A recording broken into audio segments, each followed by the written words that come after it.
All aboard for a terrific train party. I'm Lori Gelman from Howdini.com. And toy trains are such a huge favorite for boys and girls that all kids are going to love this train cake.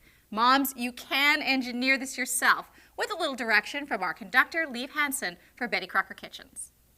Hey, Liv, how are you? Hi, Lori, how are you? Good to see you, and I'm excited about doing a train cake. I thought initially, oh, perfect for a boy, but actually my girls love trains. Yeah, you could do it for anybody. Terrific, let's go. Okay, what you're going to need are 2 cakes baked in a loaf pan. As you notice, there's little domes on the top of each. I'm going to slice off the dome, and I'm using a serrated knife. Makes it really easy to cut across. It's sort of like cutting bread. You wouldn't want to cut bread with just a dull knife. Right. I notice these are a little chilled, too. Yeah, you want to chill your cakes maybe in the freezer for about half an hour to 45 minutes, and that will firm it up, and you'll have fewer crumbs. So one of these is going to be the engine, and the other one's going to be the train cars. So I'm going to make this one into the train cars, and basically all you have to do is cut it in half and then in quarters. So the next step is we're going to cut off 2 sections off the side, just to make it a little narrower. Oh, because it's the engine car. It's the engine. Gotcha. Want to take that? Yep. Now we're going to cut at an angle a little piece off here and a little piece off here. So then we're going to cut a little piece out, a little section. I'm going to carve down halfway. You don't want to go all the way through the cake. Right. And then I'm going to take a smaller knife because it's a little easier to control, and I'm going to cut that portion out and just lift it up. Oh, okay. And then I'm going to place it here.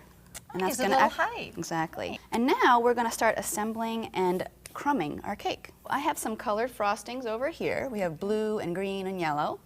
And we're going to use that to crumb coat our cake. Now what I would recommend is first put a nice dollop on top and just smooth it out, and some of it will come over the sides, and that'll help you frost the sides. For the top, what I recommend doing is sort of trying to use the full length of your spatula and sort of go back and forth, pushing us, with a pretty firm touch, back and forth, almost like a wave. You can see I angle my spatula just a little bit. Oh, I see, okay. And then for a small cake like this, you have an option. You can do the sides first, after you have all your icing on, and that gets a lip on the top, and then you can scrape that off, or you can do the top first and then just sort of scrape it off down the side and pull away.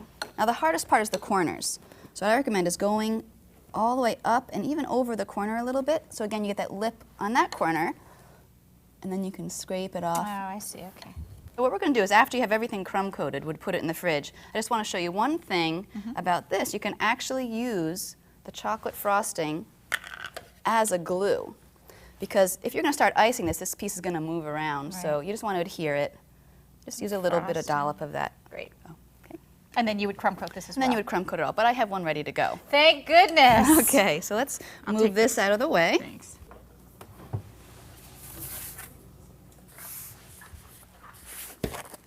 Looks good. This one's ready to frost. Okay. Okay, so I'm going to just start with the blue. I'm frosting the top first.